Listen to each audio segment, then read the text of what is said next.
My son signed the papers while I sat right there, power of attorney, financial transfers, all of it. He patted my hand and said, "You won't need to worry about anything, Mom." But I wasn't worried. I was watching. My daughter-in-law smiled that small, tight smile she always wore when she thought she was being subtle. They moved quickly after that. My accounts consolidated. My house handled. My belongings sorted into boxes I never asked them to pack. And then, of course, the nursing home, the best care, they called it. Not a conversation. A decision. I was moved like a package. Settled into a room with soft music playing, beige curtains, a thermostat I couldn't touch. The nurses were kind enough, but I saw the way they glanced at each other when I asked about my finances. "That's all handled by your family, sweetheart," they said, their voices sweet and patient. Sweet, like syrup covering a bitter pill. My name, once on every document, was now a ghost behind their signatures. They thought the soft slippers, the locked doors, the bingo schedules would dull me into compliance. They thought my age was my weakness. That being tucked into this quiet facility meant I was finished. Done. Easy to forget. But I watched every conversation, every signature, every transfer. I kept count while they smiled and assured each other it was for my own good. They didn't see the sharpness behind my stillness, the weight of what I was collecting. Because while they played caretakers, I was planning. And soon, they would learn what they had never imagined, that everything they took would lead me exactly where I needed to be, right here, in this place. They thought I was done, but I wasn't done. I was just getting ready. I didn't grow up with much. We lived in a 2-room house that rattled every time the wind blew. My mother patched our clothes until the fabric couldn't hold another stitch. There were nights we ate bread with sugar sprinkled on top because that's all we had. But I never felt poor. I felt loved. My mother made sure of that. And when I had my children, I swore I would do the same for them and more. I wanted their lives to be full, to be safe, to be warm. When my husband left, the weight of everything landed square on my shoulders. There was no choice but to carry it. I worked.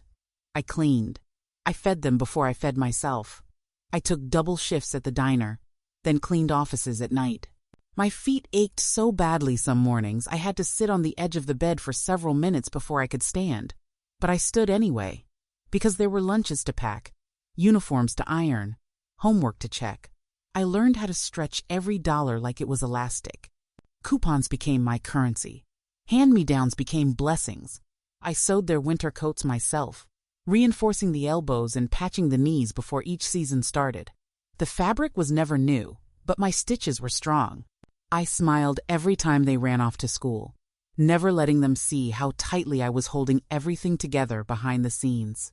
Christmas was always the hardest, but somehow always the most beautiful.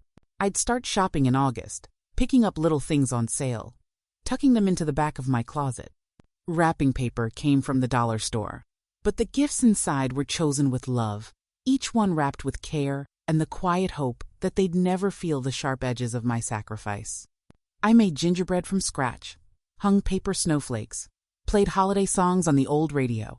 The joy in their faces was worth every skipped meal, every unpaid bill waiting for the next paycheck. Birthdays were simpler but just as sacred. Cakes baked from scratch, balloons taped to the walls, handmade cards.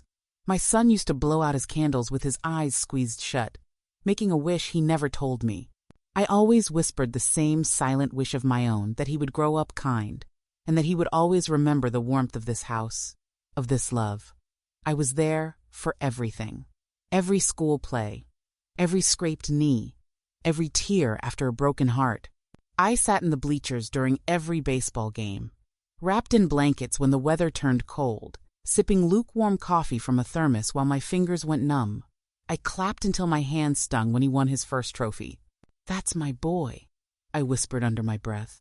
My love for him was louder than any crowd. When college came, I packed his bags like I was sending him off to war. Neatly folded clothes, secret $20 bills slipped into his coat pockets, extra rolls of quarters for laundry. I drove away from that campus parking lot with tears streaming down my face, but pride swelling in my chest. This was what I had worked for. This was the payoff. The long nights, the sore hands, the unpaid vacations, all of it led to this moment. After he married, I stepped back quietly. It's what mothers are supposed to do, I told myself. Make space. Let them build their own lives. Holidays became shorter, calls became fewer, visits were rushed. My daughter-in-law rearranged my kitchen every time she visited. You don't need so many dishes, Mom. Less is easier. She meant it as kindness, I suppose. But every small change felt like something being taken away. My son said little, but he never stopped her. The coldness crept in slowly, like a draft through a cracked window. Small comments, jokes about my big house being too much for me. Soft suggestions about how simpler living would be better. At first, I defended them to myself. They're busy, I'd say. They mean well. But the space between us widened, even as I kept pretending nothing had changed. Now, sitting in this small room under their version of care, I feel the sharpness of it all. The years I spent building their world, holding it steady, sacrificing every corner of my own life for them, and here I sit, stripped of my choices, managed, rearranged, spoken to like a child. The very people I raise now treating me like a fragile problem they've solved. It isn't just the betrayal of money or control. It's the betrayal of love. The betrayal of the promise that family means safety. I didn't expect riches. I didn't expect applause. I only ever wanted what I gave to be loved simply, fully, unconditionally. And yet, after everything, they turned me into an obligation. I gave them my strength, my youth, my dreams. I gave them everything. And now they assume I have nothing left. But they don't understand. I still have something far more dangerous than they ever expected. My memory, my patience, my focus. They think they've taken everything. They think I'm powerless. But they're wrong. I was watching. I was learning. And soon, they'll realize they never held the power they thought they did. The first few missed calls didn't worry me. Life gets busy. The kids have school. Work runs long. Weekends fill up faster than they used to. That's what I told myself. I filled the quiet with baking, with cleaning rooms that didn't need cleaning, with folding and refolding towels just to keep my hands busy. The phone would ring again. They'd visit next weekend. It was always next weekend. But next weekend kept moving further away. The calls grew shorter. My son's voice always sounded like it belonged to someone already halfway out the door. Sorry, Mom, can't talk long. The kids have practice. We'll catch up soon. My daughter-in-law rarely called at all. When she did, she spoke with that overly sweet tone that made my stomach twist. You're doing okay, right? You're managing? I know it's probably getting harder with everything going on at your age. At my age. She always slipped that part in like a compliment. The visits stopped altogether before I realized how long it had been. Holidays came and went with rushed phone calls, empty promises, and photos texted to me afterward. The kids had so much fun. We'll do something next year, promise. Next year. The calendar pages flipped on the wall as easily as their excuses. When neighbors asked about them, I smiled and defended. They're busy. They have their hands full with the children. I don't want to bother them. Even as I said it, I felt the emptiness inside the words. I convinced myself this was how families drift sometimes. Life pulls everyone in different directions. But deep down, I felt the shift, like a chill creeping under a door you thought was shut tight. Then came the small comments. They started slipping into conversations with more frequency. Mom, have you noticed you're forgetting little things more often? Nothing serious, but maybe we should think about simplifying things for you, just to be safe. My daughter-in-law nodded in agreement. We could start helping with your finances. Just some of the bills, the bank statements. You've handled everything for so long, let us take that off your plate. It sounded like care. It sounded like love. But it didn't feel like either. It felt like preparation. Like a soft tightening of a leash I didn't realize had been placed around my neck. Still, I smiled. I nodded. What else could I do? Accuse them? Of what? Love? Concern? The very suggestion felt disloyal. And I wouldn't allow myself to believe that my own children, my son, the boy I held through every fever, Every heartbreak could do anything but love me. They began bringing up the house more often. "It's too big for you, Mom. That old place must be such a burden. All those rooms, all those stairs. Imagine how much easier things would be if you didn't have to worry about maintenance."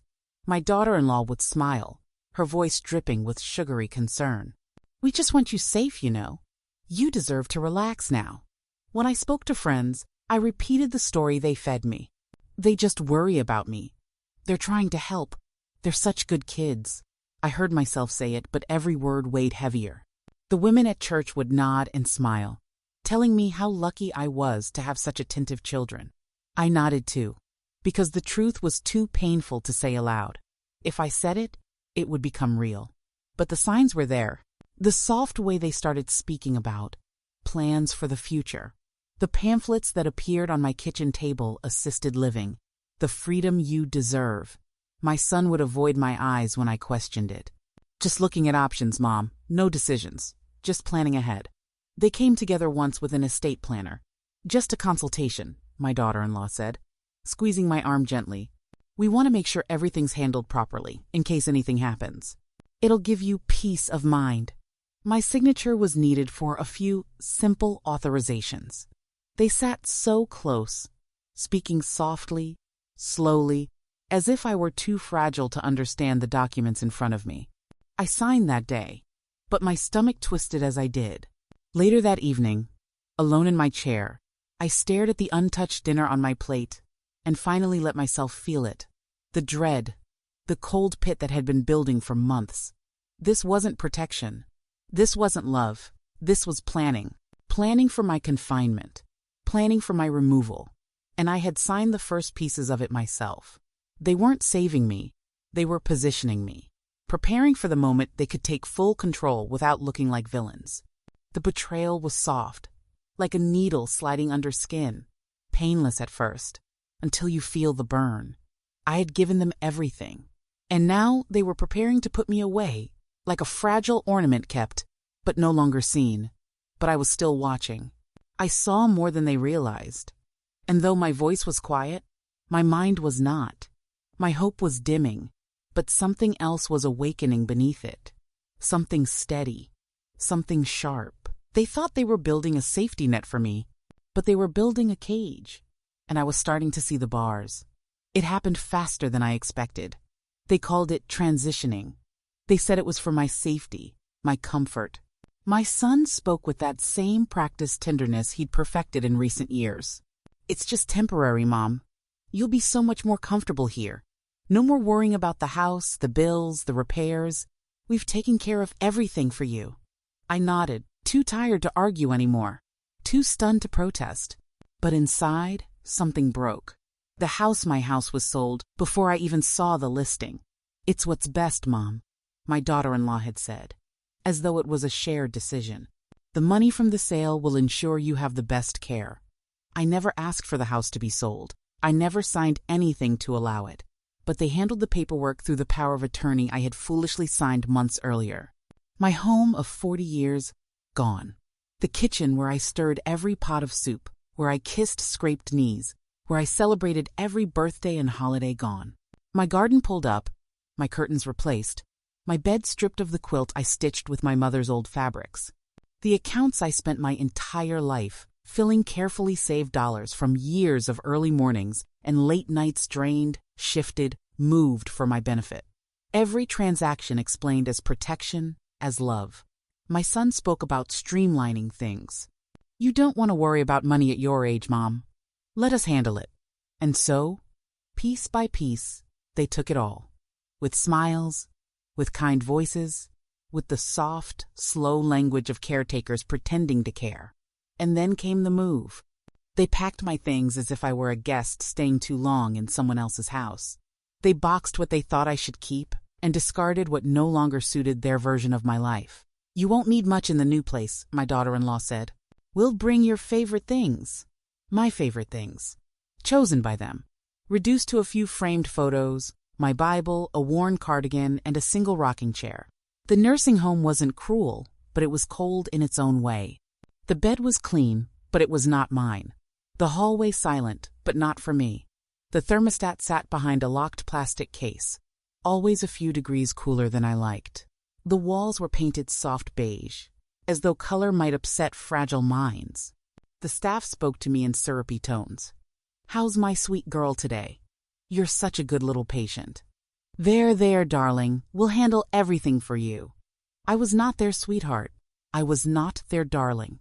I was a woman who had once built a life from nothing, who had held sick children through long nights, who had worked through blisters and bone-deep exhaustion to ensure the very people who now put me here had every chance at comfort.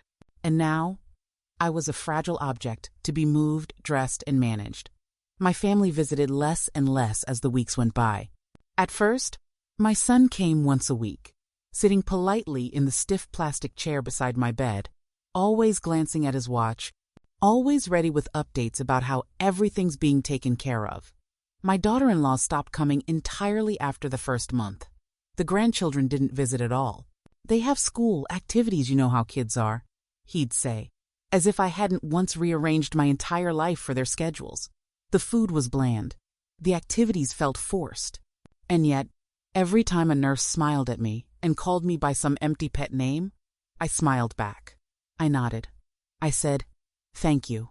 Not because I was weak, but because I was watching. Every pill they handed me, every form I was asked to sign, every conversation I overheard in the hallway, I collected them like threads in a web they didn't know I was spinning. They believed I was fading, that the quiet, agreeable old woman sitting by the window was defeated. But they didn't know what I knew. They didn't know what I was writing down every night in the little notebook I had hidden beneath my mattress. They didn't know the conversations I was having with people they thought I had forgotten, old friends, a trusted lawyer, a social worker who saw through the sugar-coated smiles. The humiliation ran deep. To be stripped of everything I had built, to be managed like a burden by the very people I raised, it cut in ways I never expected. But I let the shame settle, like sediment, heavy at first, then still. I carried it quietly while I waited, because while they thought they had taken everything, they missed the one thing they couldn't touch. I was still here, and I was not done. The days inside the facility moved slow, like honey dripping from a spoon. Every morning the same voices greeted me. Every hallway smelled of bleach and boiled vegetables. The nurses rotated like clock hands, smiling, gentle, distant. To anyone watching, I looked like I had settled into my new life. Docile, calm, resigned. But I was watching, measuring, recording. Every tiny detail. I noticed the corners where the paint peeled, the days when fewer staff showed up, the whispered complaints behind the nurse's station about delayed paychecks, the administrator's tight smile when state inspectors arrived unexpectedly. The woman who managed billing always flustered, always fidgeting when questions arose about invoices. Most people would dismiss these things, but I didn't. I collected them like pennies, one by one, stacking small, insignificant details into something weighty. My son and his wife believed they had locked me away, safely contained, tucked behind cheerful brochures and fabricated concern. But what they didn't understand is that confinement doesn't dull a sharp mind. It sharpens it. They thought they buried me in paperwork. I was digging through it for keys. One afternoon, during a supervised family finance review, they tried to walk me through my remaining assets. They spoke slowly, as though I might struggle to comprehend. My daughter-in-law placed her hand on mine and said, "We're just simplifying everything, Mom. This is all in your best interest." She didn't know I'd been quietly meeting with the facility's social worker. She didn't know I'd found an old friend, Mr. Halperner, retired business partner of my late husband. He had once helped us negotiate small property investments long before my children understood what wealth really was. He owed me no favors. But when I called, his voice was warm. "I never forgot how you carried your family after your husband died. You were the smart one, always were." Through him, I discovered things my son never thought I'd know.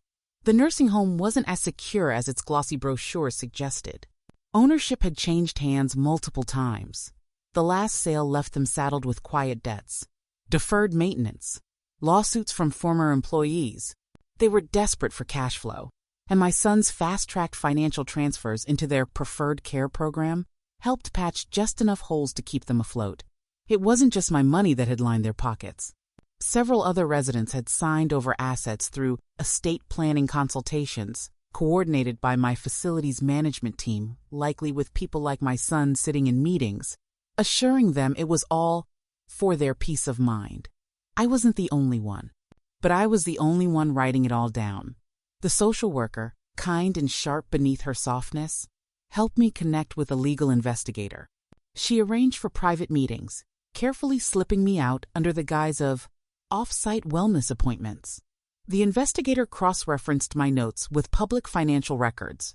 What we uncovered was worse than I imagined. Liens, unpaid taxes, backroom deals done on the edge of legality. The nursing home shell was polished, but the structure was rotting underneath.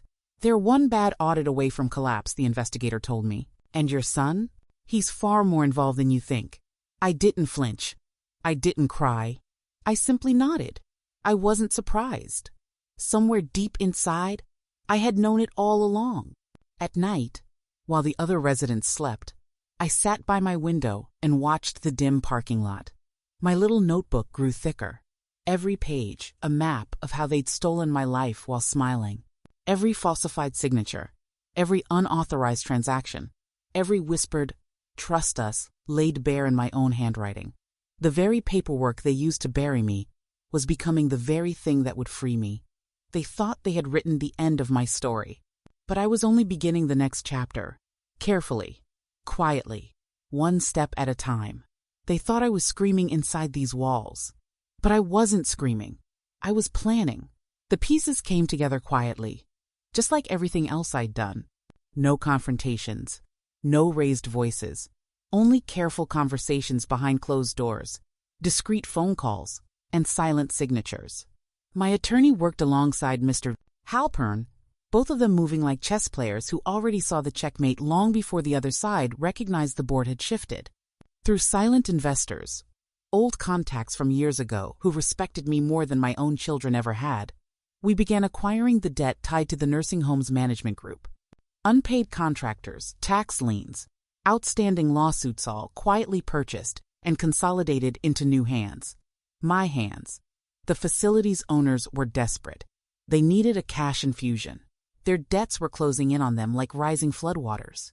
And when the offer came quiet, generous, and fast, they took it. They never questioned who stood behind the faceless trust that saved them. They were too busy breathing sighs of relief. The paperwork moved swiftly through shell corporations designed to protect privacy.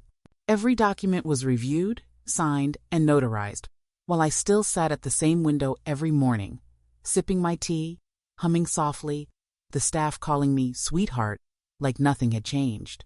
But everything had changed. Weeks later, the final papers were delivered to my attorney. She came to the facility herself that day, dressed sharp but calm, holding a thin folder. We sat together in my small room, as we had done many times before, but this time was different. "It's all done, Mrs. Cole," she said with a soft smile. "You are now the majority owner." I ran my fingers over the crisp pages, feeling the weight of every signature.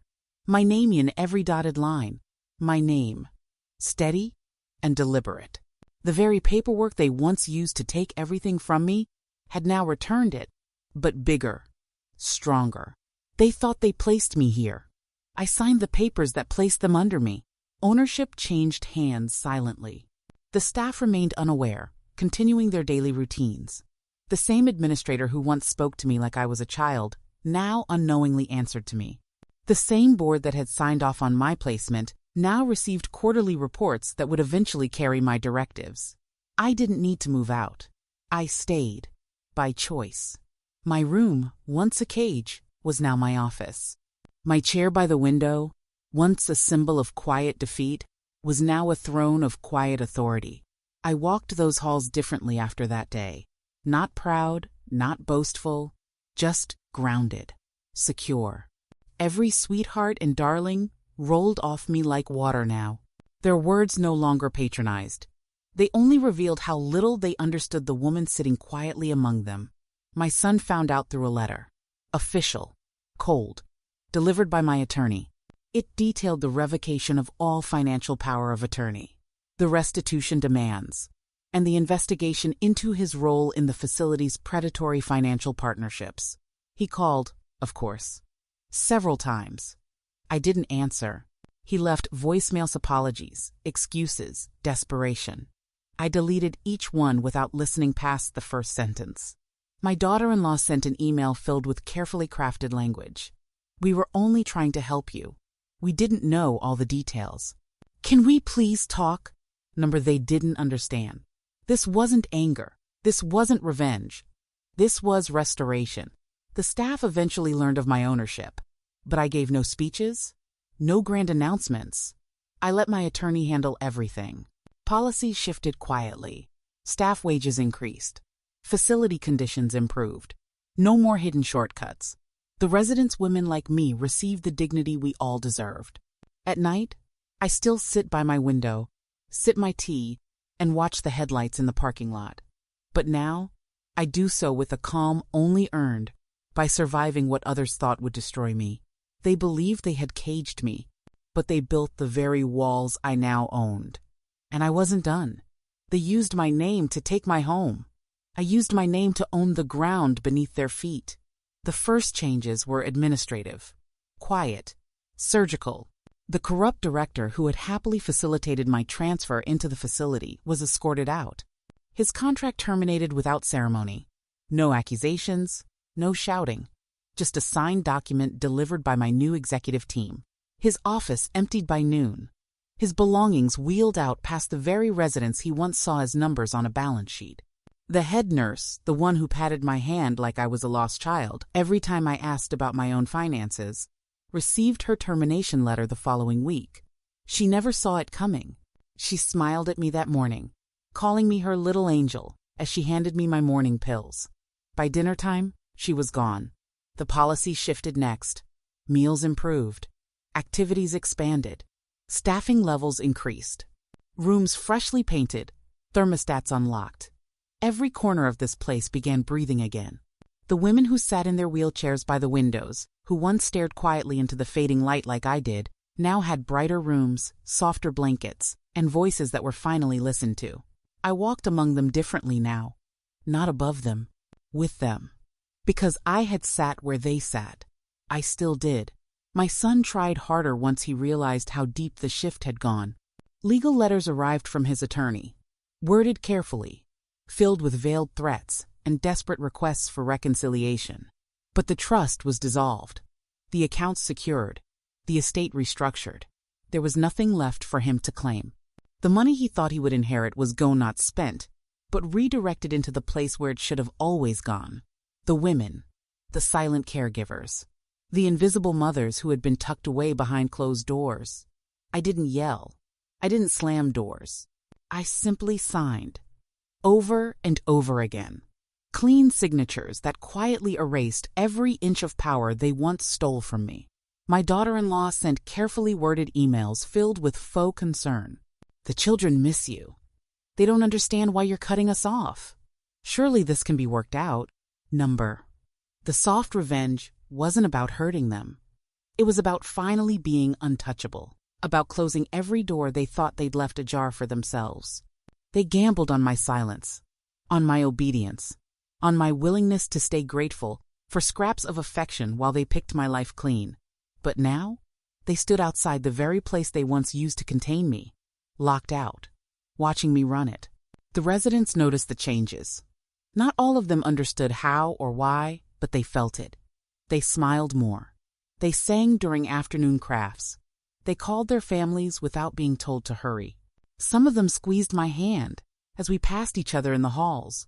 No words spoken, just a knowing glance, a shared understanding that something had shifted.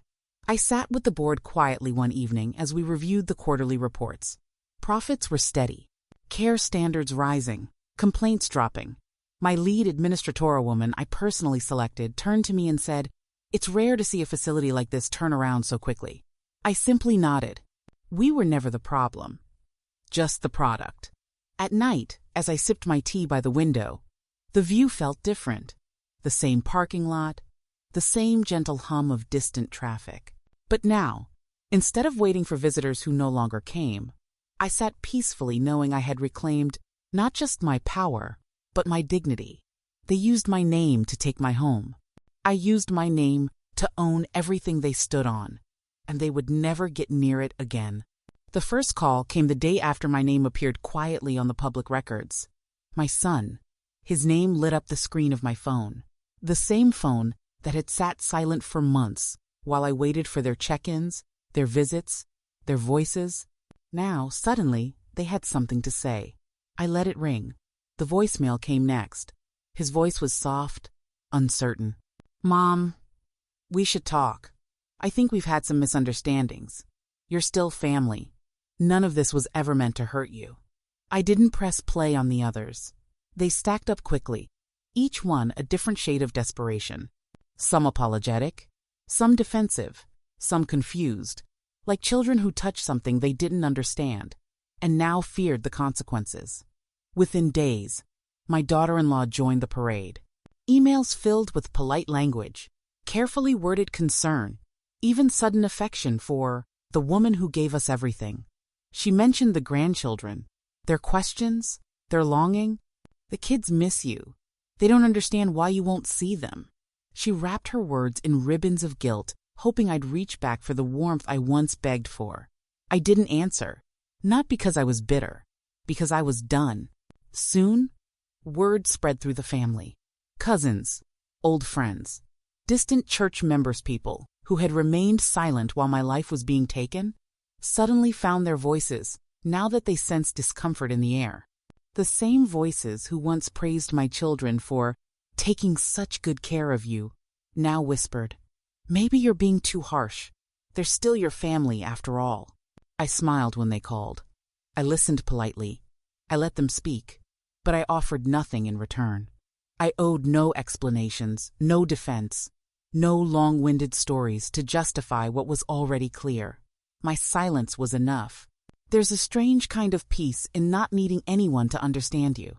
For years, I waited for recognition, for simple gratitude, for kindness returned. But now, I no longer needed any of it. Their approval held no value. Their regret, even less. The truth was simple. I was useful when I was helpless. Now I am invisible when I am powerful. The nursing home operated smoothly under my watch. The women here flourished in small, ways-better meals, warmer rooms, longer phone calls with their families. The staff walked the halls with pride instead of exhaustion. The very place where they once thought they tucked me away to wither had become something beautiful, something mine. Occasionally, I would pass by the front desk and hear whispers when my name was mentioned. New staff, learning who truly signed their paychecks. Some were surprised. Some simply nodded with quiet respect. They didn't see a frail old woman anymore. They saw the quiet owner who chose to live among the people she served. The family tried one last time through, their lawyer, of course. A formal request to meet, to reconcile, they wrote. For the good of the family. The language was polished, but I could feel the panic beneath it. They weren't trying to mend a relationship. They were grasping at what they'd lost. Access. Control. My attorney responded on my behalf with just one line. There will be no further communication. I sit now in my room, the same room they once selected for me. The bed is still made neatly. The window still frames the same parking lot. But everything is different. Everything is mine. They underestimated me because I was quiet, because I didn't fight loudly. But quiet is not the same as weak. Quiet is simply patient. And while they scramble outside these walls, searching for cracks in a door they once held shut, I sip my tea and watch the sun fall behind the trees. I was useful when I was helpless. Now I am invisible when I am powerful. And I have never felt more free. The mornings are slow now, just how I like them. The sun filters gently through the curtains, painting my little room in soft gold. I wake when I choose. No one hovers. No one schedules my time. The tea is hot, brewed exactly how I like it, dark, with a splash of lemon. I sit at my corner table by the window, the one I've claimed as mine, and I watch the world wake up around me. For the first time in years, there is no heaviness on my chest. No anxious waiting for calls that never come. No silent prayers that today might be different, that someone might remember to ask how I'm doing. Not out of obligation, but because they truly care. That part of my life is done. And I don't miss it. I fill my days with small, steady joys. My hands tend to a few potted flowers by the window, marigolds, violets, even a stubborn little rosemary plant that reminds me of the garden I once kept behind my house. The house they sold, thinking it would be the final step in their quiet theft. But I don't think of that house much anymore. My roots never lived in those walls. They lived in me. Books pile neatly beside my chair. Stories I never had time to read when my days were filled with work, raising children, and giving pieces of myself away. Now, I read for hours without interruption. I turn the pages slowly, not because I need to, but because I want to savor each one. The characters speak to me like old friends. They don't ask for anything. They don't take. They simply let me be. Sometimes, I walk the halls and share soft smiles with the other women here. Women who, like me, were once the backbone of their families. Mothers, wives, daughters who carried entire households quietly on their shoulders. I see it in their eyes, the mixture of strength and sadness, of sacrifice and quiet survival. But I also see the spark, the flicker of dignity reclaimed. I no longer wait for recognition. I don't need anyone to validate what I've given. I know what I did. I know the years I worked through blistered hands and sleepless nights to build a life for my children. I know the meals skipped, the coats patched, the birthday cakes baked from scratch. I know the countless times I sat silently through their decisions, through their growing distance, believing that love would always be enough to pull us close again. But love, I've learned, is not always enough. And that's not my failure. That's theirs. Maybe I was never the fool. I was patient. I was loyal. I believed in family because I lived it every single day of my life. They were the ones who mistook my love for weakness, my sacrifices for entitlement. They saw my age as their opportunity. They thought my silence was surrender, but it was waiting. They stripped me of my home. They drained my accounts. They tucked me away behind walls they thought would contain me. And while they whispered about my decline, while they made plans for a future built on my back, I sat here quietly watching, carefully planning, patiently waiting. They thought I was weak. I was waiting. Now, the corner table by the window is mine, and so is every sunrise. I sit with my tea, warm in my hands, and watch the light rise again each morning. The world outside moves as it always has.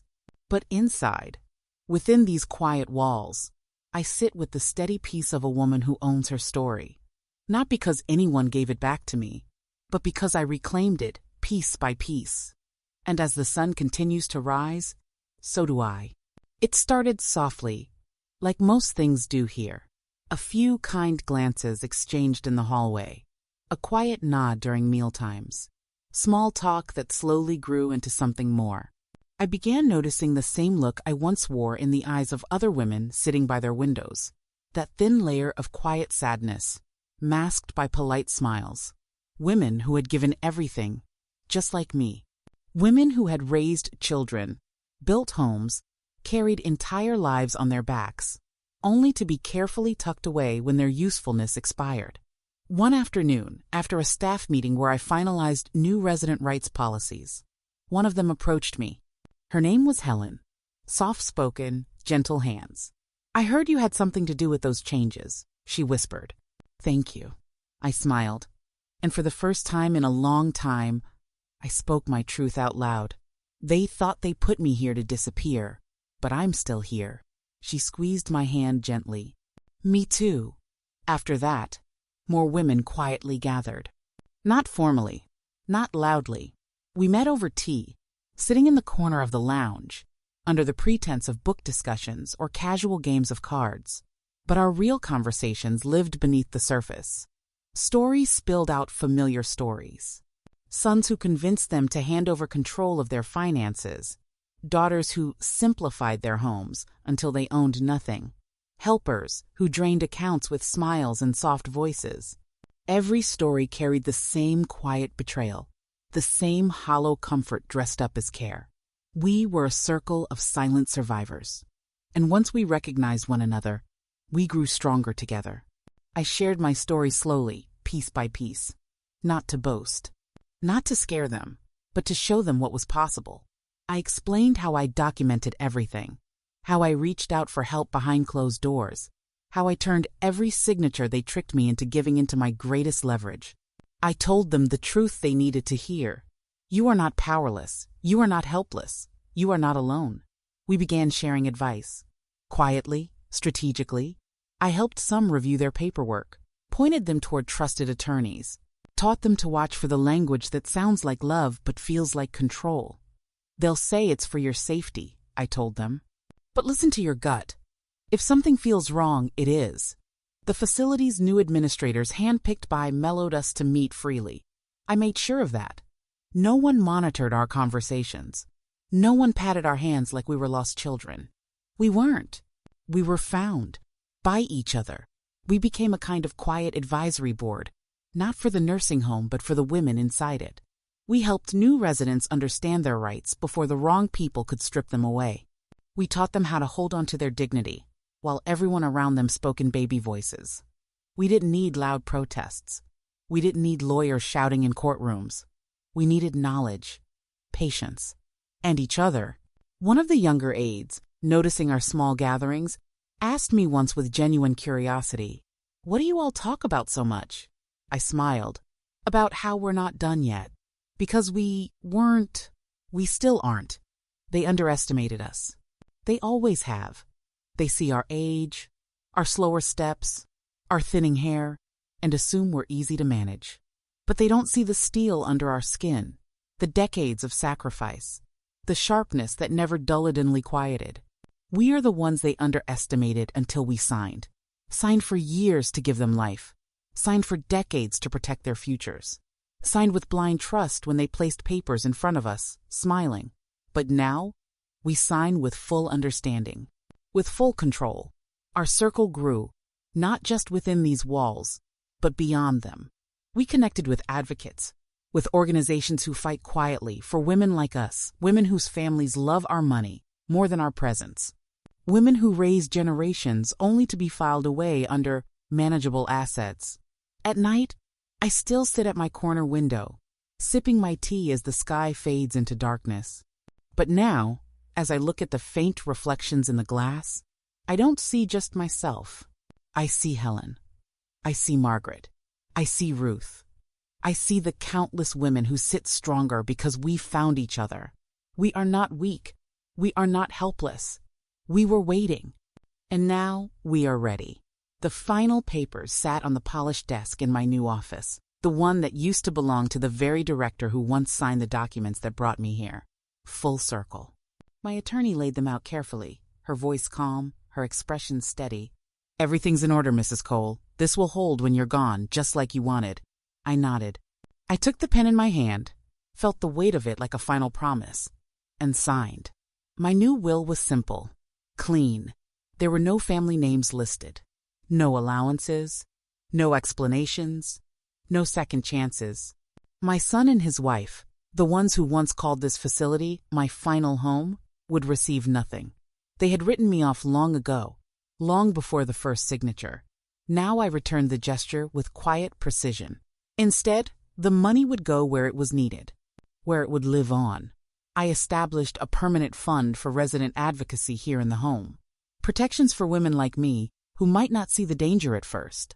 Legal aid, financial education, personal advocates embedded inside the system, ready to step in long before the wrong papers found their way across the wrong tables. Scholarships for young women training to work in elder care with strict standards. Only those who saw patients as people, not numbers, would receive my funding. Programs to teach them not just how to serve, but how to protect. I would not allow another generation to slip quietly into the trap so many of us had stumbled into under the guise of help. There were the letters, too, dozens of them, folded neatly, sealed with wax, tucked into boxes ready to be handed out long after I was gone. Letters written to women who hadn't arrived yet, women who might someday sit where I once sat, frightened, confused, and unsure whether what they were feeling was betrayal or just guilt wrapped in concern. You are not crazy for feeling what you feel. You are not selfish for wanting control of your own life. You are not powerless because others want your silence. You are not a burden. You are the foundation. The letters were my real inheritance, my true wealth, words that could travel where my hands no longer would, landing in the palms of strangers who might find strength in knowing they weren't alone. My son still tried, of course. After word spread of my final legal filings, another letter came desperate, careful, full of polished guilt. Mom, we made mistakes, but you're still our mother. Family should always come first. The words landed flat. Family should come first. I had lived that truth my entire life. They abandoned it when it stopped serving them. I placed his letter neatly in my desk drawer, unread beyond the first sentence. His voice held no power anymore. His regret was not my responsibility. As the final documents were delivered to the county registrar, my attorney looked at me one last time, as if to ask whether I was truly at peace. I smiled. They thought I'd die alone in this place, but I own it. The words sat quietly in the room, filling the space between us with their quiet truth. I walked through the halls afterward, the same halls where I was once wheeled, like a fragile thing being tucked away. The same halls where nurses once spoke to me in syrupy tones while my family drained my accounts behind my back. Now the nurses greeted me with respect. My staff met my eyes directly. The residents smiled not because they feared being managed, but because they felt cared for. I sat at my familiar corner table by the window, the same view, the same old oak tree, swaying gently in the evening breeze. But this time, I looked at it not as a prisoner watching freedom from behind glass. I looked at it as the owner of this place, this corner, this life. They thought I'd die alone in this place, but I own it. The sun dipped low, casting long golden streaks across the room. I sipped my tea and watched, steady and full, not bitter, not vengeful, whole. The house they took is gone. The money they drained has been returned not to me, but to something greater. My story won't be measured by who mourns me or who stands over my grave, pretending grief.